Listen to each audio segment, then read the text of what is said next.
唔係關子，直奔主題。英國內政部 Home Office 於2025年10月22號有關 BNO Visa Holder 嘅文件最後出台。呢份29頁嘅文件嘅第一頁最尾嗰行就寫住 If applicable, reviewed October 2025。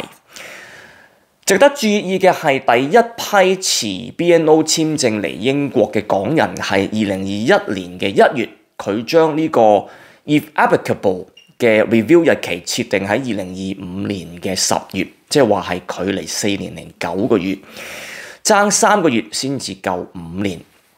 咁唔可以話佢埋地雷，但係佢呢份文件嘅由 Day 1開始已經留咗個後手，就係話如果佢想嘅話咧，就係連第一批都唔俾你，佢可以修改或者甚至乎成份取消晒。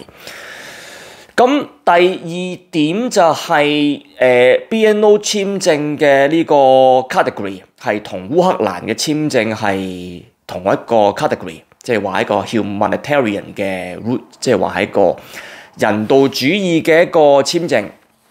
咁兩條 link 我都擺咗喺下邊噶啦，大家就可以 click 翻嚟睇。咁咩叫人道主義簽證？就係話佢覺得一個地方如果經歷戰亂、天災人禍咧，就可以以一個慈悲心態，就係收容你嚟英國。咁如果佢覺得呢個地方已經唔再有打仗，即係話譬如俄烏戰爭結束，烏克蘭唔再有戰亂，唔會再有無辜人死亡，因為戰爭，咁佢就呢個簽證佢就可以結束。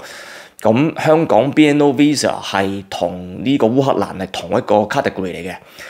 咁我喺之前5+1呢3段片都講過㗎啦，就係我個人覺得佢取消 BNO Visa 個簽證嘅機會唔大。咁佢有冇機會5+1？真係有。咁再加埋而家我再睇到呢兩份文件，咁佢唔可以話佢一定會改，只不過佢係留咗好多手後著嘅，佢留咗好多後著。咁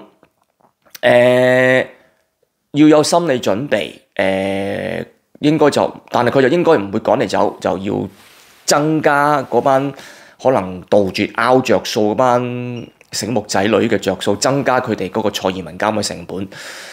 咁南華早報喺5月17號就有報導，末代港督彭定康督嘢就有聯署俾呢個英國政府，就話如果你係修改 BNO 簽證嘅規定嘅話咧，就係一個 mistake 嚟嘅。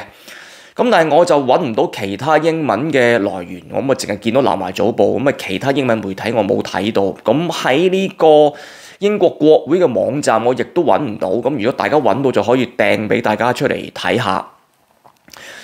咁側面反映其實督嘢已經喺英國冇晒政治能量，其實佢一早已經冇晒政治能量㗎啦。佢過去嗰15-20年都已經基本上為零㗎啦。咁同埋呢件事冇人報過，即係冇乜人 care 呢件事。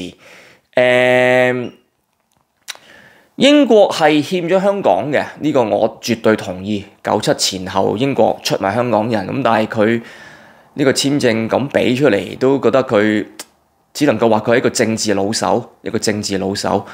呢件事我會密切留意住，咁一有 update 我就會同大家去分享。咁我好希望佢唔會改，亦都希望佢即使改，大家都將個影響減到最低。咁我講嚟講去都係三幅被㗎啦，就做好自己先，最重要學好自己啲英文，融入英國社會。咁啲片我拍咗好多㗎啦，咁5+1個3條，大家翻去再望下。咁有問題可以喺留言區嗰度同我講，或者係 follow 我 Facebook page， 咁我都有寫啲文章嘅，咁可以 Facebook PM 我都得。咁我留言又好 PM 都好，我盡量都會覆，盡量都會覆。